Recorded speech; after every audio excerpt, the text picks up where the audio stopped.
Mackey and Judd on Score North and ScoreNorth.com. And welcome into Mackey and Judd. Phil out of pocket for this particular show.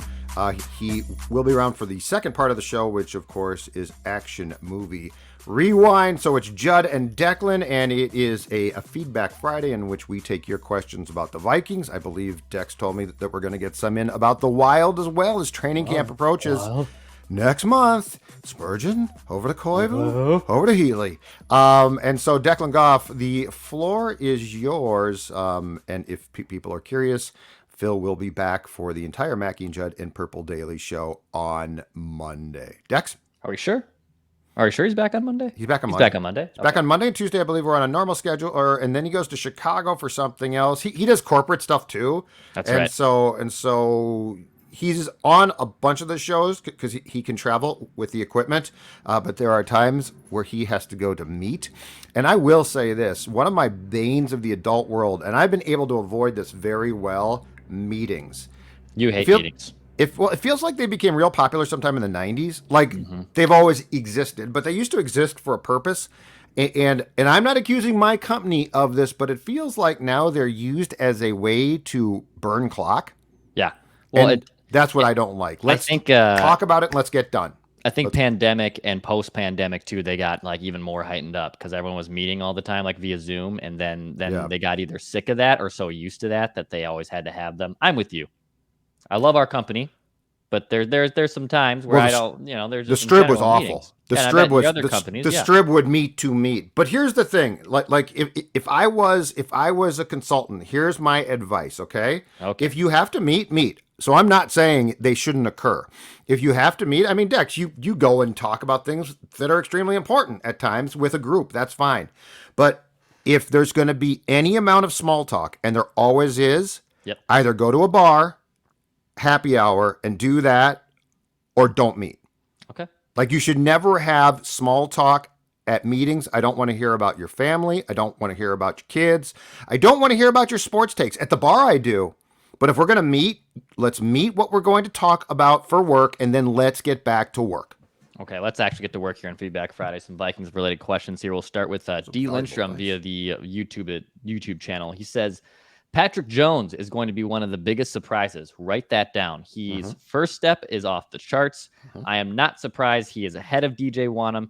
If it comes down to Chris Boyd or Dan Chesna, wide receiver on special teams, I think they keep the extra wide receiver. And Bisi is going to get cut or traded. So a lot of tentacles. That's a lot to get from Lindstrom. He says, let's start with Patrick Jones being one of the bigger surprises. What have you seen from Patrick Jones so far at training camp? Well, I know Patrick Jones was a guy that the previous administration liked, going back to when he was taken in the third round of 2021. Yes, he's athletic. I think he fits the defense now as in making the transition from what was considered a defensive end in the 4-3 to an outside linebacker in the 3-4. So I agree with that assessment. I think that he can contribute. I think the first guy off the bench in the rotation is DJ Wanham. I would guess Patrick Jones is next up after that. All right, so that's question one. On Boyd and Chesna. Chesna's missed the past few days of practice with something. I don't know what. He's been on the field, just not practicing, so I take it it's not major. That being said, Chris Boyd is mixing in with the second team at cornerback, but I think if it comes down to pure special teams, the assessment is correct. Chesna stays. Chesna's a better special teams player. Boyd is a very boisterous, and I sense he's pretty well liked, but I don't know that he brings enough to the table to make the final cuts. I'm not saying he's going to be cut for sure, but if you're saying it comes down to special teams, I do think Chesna probably over Boyd.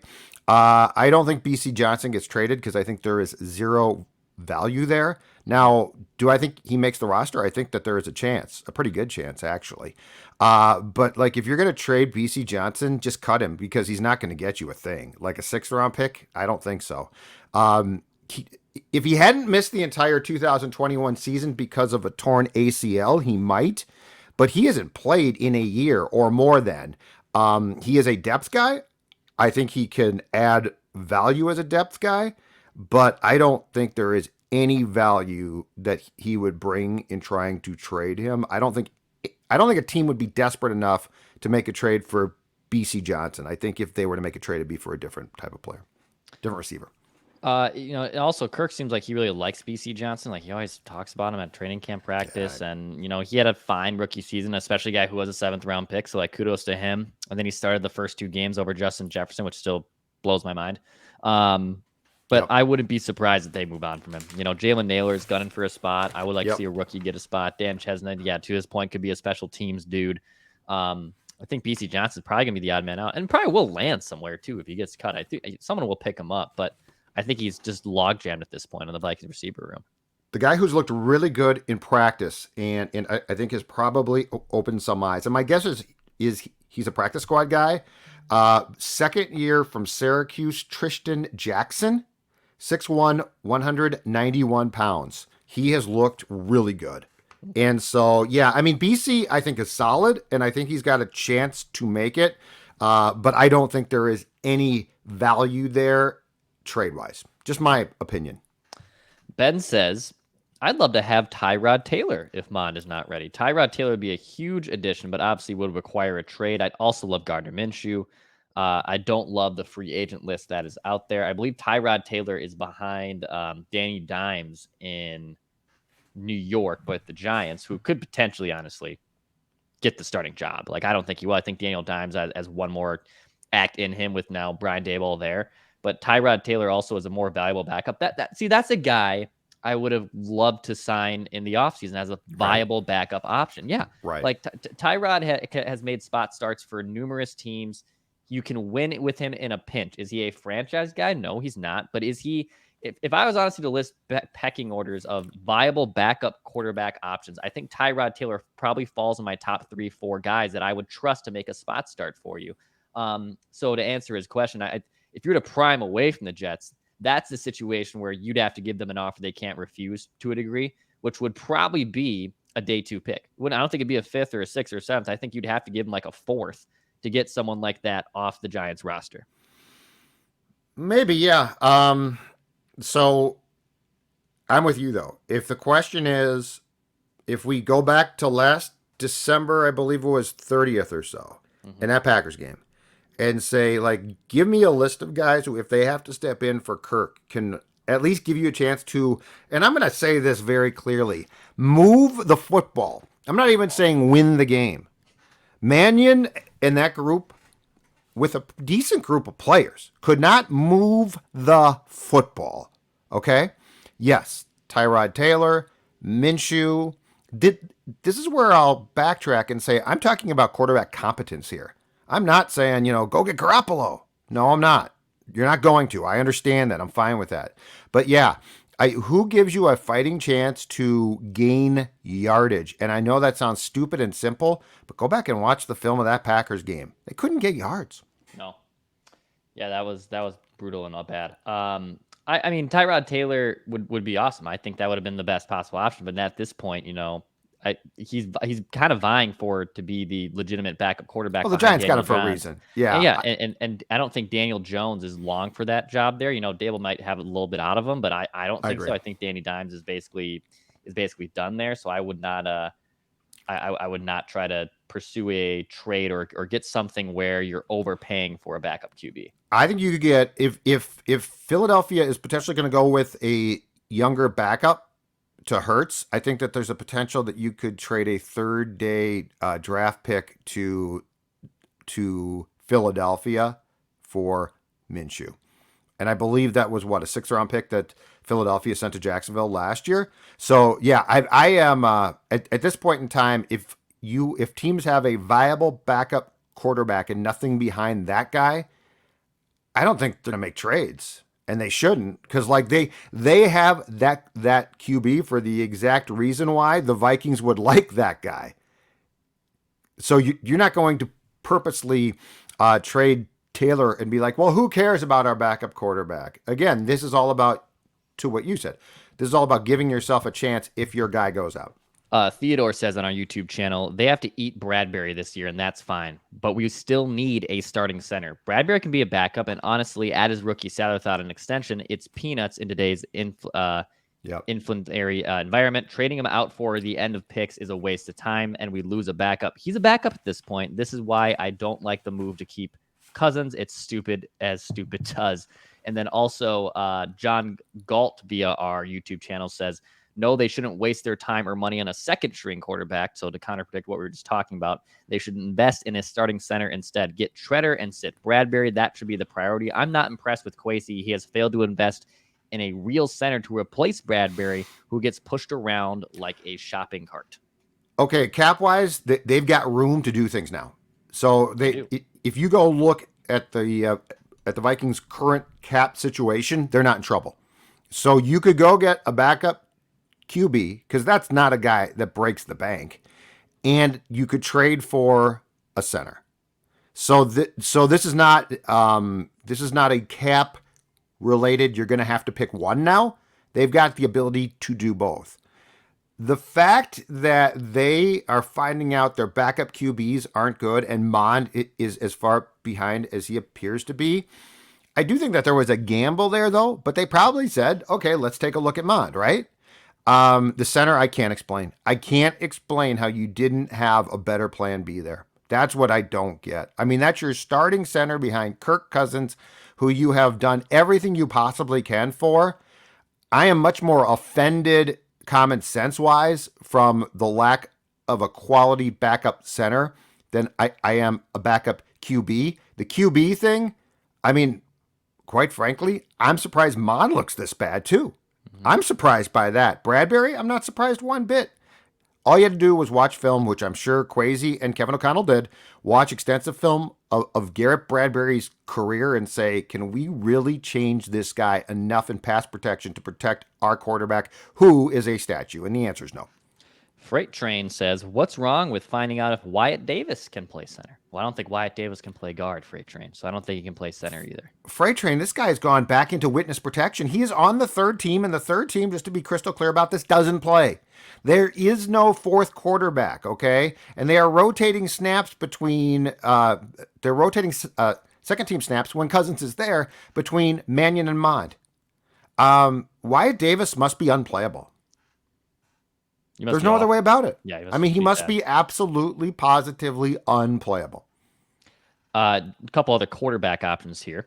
Okay. Danny Pettiford says, I really think we should have tried to get Malik Willis. I think we should have drafted a QB this year. It would have meshed better with Justin Jefferson and KJ Osborne. We talked about this extensively on our Purple Daily YouTube channel, which you can find also in a full breakdown. Yeah, I mean, the Vikings took 4 players before Malik Willis came off the board. I understood why they didn't take Malik Willis high. And I don't like to get too much down to revisionist history about a player that has like 70 players in front of him. You know, multiple teams had multiple chances to take said player, so I can't get too upset about that. Now, if we're talking about the Bears drafting Mitch Trubisky over a Pat Mahomes, Deshaun Watson, yeah, that one stings a lot more. But missing out on Malik Willis, and he's probably still going to be sitting behind Ryan Tannehill all season.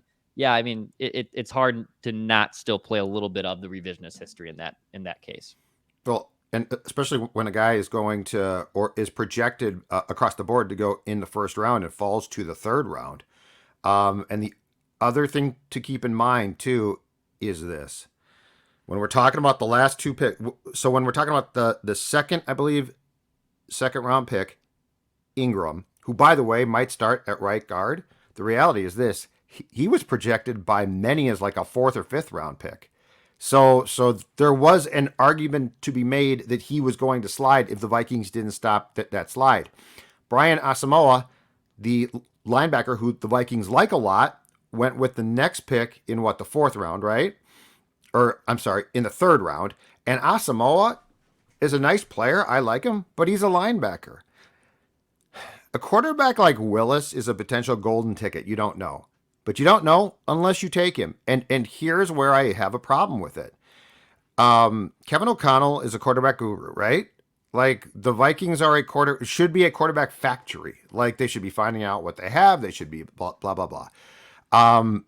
Zimmer was not, and that was fine. But if the Spielman-led Vikings had taken Willis, my guess is that Mike would have bristled. It wouldn't have worked. And with O'Connell and Kwesi, I'm really surprised that they didn't see a kid like that sliding and say, "Hold on a second, Kirk's got 2, maybe 3 years left here, but 2 probably, and we've got an opportunity here to take a chance."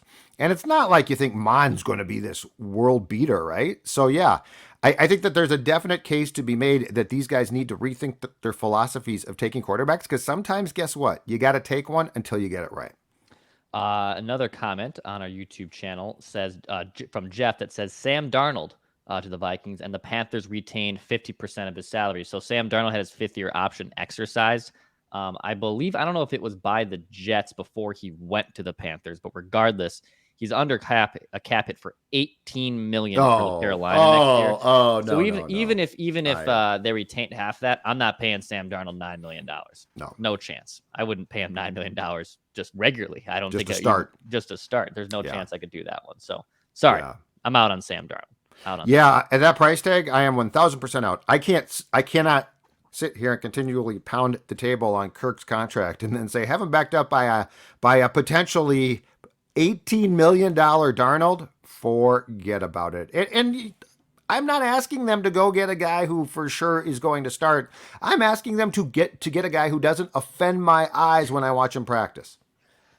By the way, it's speaking of being offended. There's nothing worse than when you step into a lake and you get offended by all that lake weed and algae at the bottom of the lake, right? There's nothing worse than that. Disgusting. Nothing worse. The Vikings could use some Aquaside pellets in that quarterback room, and you could maybe use them on your lake home as well. Aquaside pellets, it's a safe product registered with the EPA and DNR. It helps take care of that lake weed and algae. We still got another good month of summer left. And you know what? Summer still continues in September. We still get those 80-degree days in September. Hell, we even get them in October sometimes. So go get some Aquaside pellets, lay them out there. It's a do-it-yourself product. They walk you through how to use it. Again, safe with the EPA and DNR, so you're not just putting some random stuff into your lake. Buy your Aquaside pellets now at aquaside.com. Go to aquaside.com to learn more. Also, a shout out to a Federated Mutual Insurance Company. Go check out the businesses that Federated protects at federatedinsurance.com. Federated Insurance, powering Mackey and Judd 5 days a week. We appreciate them. Judd, a couple wild questions here I found from our last Judd's Hockey Show from a week ago. Nice. Figured with Phil away, Judd's Hockey Show will play. We'll go with Too Odd on the YouTube channel says, does Derek Stepan have anything left in the tank as a cheap free agent to pick up for the Wild, or is it just the young guys? Rumor is that the Wild are looking for a trade to bolster the top 6 at forward, but who could be traded and still be under the cap this year and going forward? Oh, I need to look at the salaries and potential permeations of a deal such as that. But I think Derek Stepan, I think the ship has sailed there. Yeah. I'm pretty sure that the ship has sailed there. I'm really curious what the Wild is going to do for one more forward. Are they going to bring in a veteran on a PTO? Are they going to make a trade? Bill Guerin's clearly planning something. I just don't know if it's going to be splash might not be the right word. I don't know if it's going to be what we expect exactly. I will say this. I do firmly believe that 2022-23 is going to be about the future. And I think in Guerin's mind, that does not mean that this team is screwed. I mean, defensively, they've still got some nice pieces, right? Fleury comes back, so you've got a veteran goaltender. But I think a lot of this coming season is going to be devoted to developing the Rossies and the young players. And with where this team is right now, I don't disagree with that move. I don't. I think you need to find out, and this does not mean that they're tanking, and this does not mean that they have to be terrible. But I think there are things, it comes a point in time that you need to find out certain things. And that means giving guys a real opportunity to succeed or fail, right? And I think that this year is about that. But just again, to be clear, that does not mean I'm calling for or think they're going to tank. But I don't think that this is going to be about a grizzled veteran type of team that tries to make a bunch of trades at the deadline like they did last season. How come Nazem Kadri's still a free agent? It's a very weird one. Supposedly the Islanders are close to signing him, and Lou works in very mysterious ways and drags his feet. Yeah. So the feeling, I think, among the experts is there's a chance that at some point in time here in the next few weeks, we're going to get a press release saying that team has signed him. But that is odd. And Another, and yeah. and if I'm not mistaken, too, it was odd that John Klingberg, the defenseman for the Stars, thought that he was going to hit the jackpot and ended up with a Carlos Correa 1-year deal from the Ducks. Yeah. So that market definitely did not develop as some expected it to. Curious too. Jason Robertson's an RFA, so he's not going anywhere. But Yeah, they nice haven't player. worked out a deal yet with Dallas. He scored 41 goals last year. The two guys I still remain on, and I might just be harping on this until they indeed are signed somewhere. It's Paul Stasny, who still put up 45 points and 21 goals as a 36-year-old last year. He's now 37, but he seems like a guy who I think would fit really well into that room. And the other one who I don't understand why he doesn't have a job too is Evan Rodriguez, that you and I have talked ad nauseum here. I mean, he was a bottom 6 guy in Pittsburgh for the last few years, and then last year got a little bit more elevated playing time, scored 19 goals. Great. Analytics say he's been a dynamite player. So I'm a little shocked that someone, and especially with how in the days of analytics, someone hasn't taken a chance on this guy as a team friendly. It's not like unless his camp is saying, I want a big deal, which I don't think he is. He's having the first decent year of his life. It's not like he scored 40. He scored 19 goals last year. So I think in general, the Wild, I don't think are going to make a big move here or any type of significant move before training camp starts in the next week. Judd, I am curious your take because we sometimes break this stuff down. Your take on the jersey patch logo of getting on the Wild sweater. Oh, Tria, yeah. Okay, when this was initially announced as coming to pro sports, I thought, oh boy, I hate this idea. I got just totally candid. It doesn't bother me a bit. Now, if the jersey said Tria and they replaced the logo, yes, that's a major problem. I don't like the soccer thing. I'm used to it, but I don't like it. I agree. But the jersey patch, I know some folks are like, this is terrible. It just doesn't bother me. And if look, the reality of life is this. Sports leagues and sports teams are looking at every way that they possibly can to bring in revenue, right? I personally am more offended by the National Hockey League's grab bag of expansion teams when certain teams could move. That's the cash grab. Like a Tria patch or something. I'm not sure about you, Dex. It just doesn't bug me. Doesn't bug me as much. And also it doesn't really matter on the sponsor. Like when the NBA announced this one about 3 or 4 years ago, and the one that always I laughed at was I think the Kings or the Grizzlies had Nabisco cookies as their that's comedy. There's a cookie sponsor on your jersey, dude. That's awesome, yeah. Like the Wolves had Mayo Clinic. It makes sense. They had Fitbit, I think, or right before them. So that makes sense. Right. You can ask, and Tria Athletic. Make and that, Tria. that Athletic. makes sense. But what you're kind of setting yourself up for some S and giggles when it's Nabisco cookies and I see someone going up for a dunk on that jersey. It's a little weird. I agree. Yep. Another Wild comment here.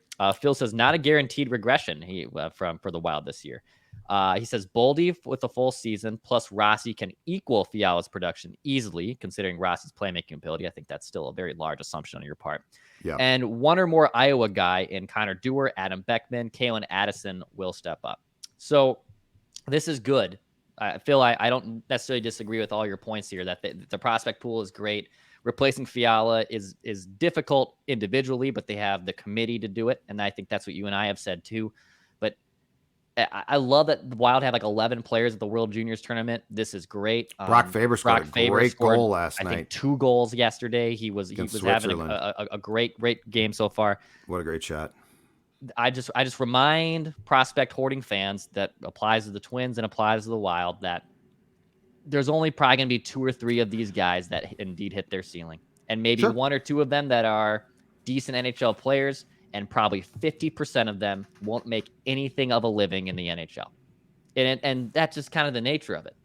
That's unfortunately is. It's okay to fall in love with prospects. And by the way, if Jesper Wallstedt hits his ceiling, well, then things are going to get turned around pretty damn quickly. There's Marco certain Rossi guys you certain guys need to. But if Adam Beckman doesn't turn into something, if Connor Dewar doesn't turn into something, hell, Kalen Addison might not really turn into something. It's not going to be the end of the world either. Yeah, I agree completely. And your first round, I think your first and second round picks you really want to hit on. But yeah, like if we're talking about a fourth or fifth round pick and they turn into a good player, that's awesome. That's great.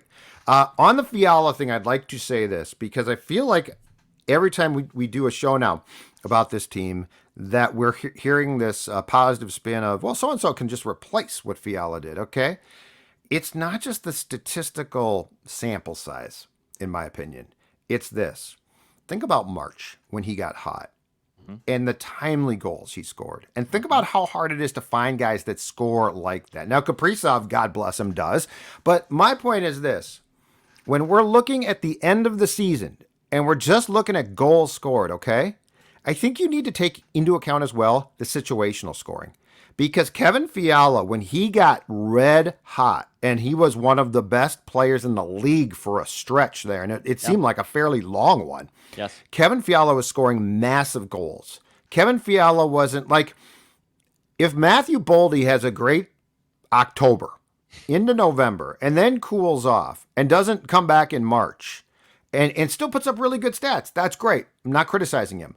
But Kevin Fiala did it when it mattered in March. And look, his production certainly subsided in the playoffs. Kaprizov did not. And that's one of the reasons why you lost to the Blues. So I just urge you, when we talk about this, well, so-and-so and so-and-so and so-and-so are all going to combine to replace Fiala. It's not just a statistical replacement. It's a timing replacement too.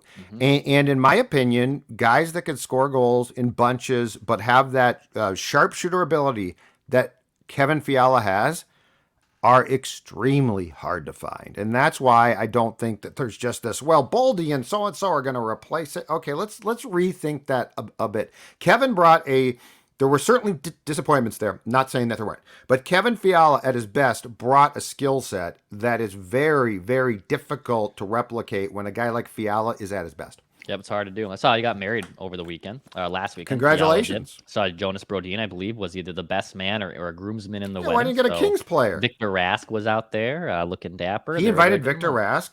Rask was really, I'll say this about Rasky.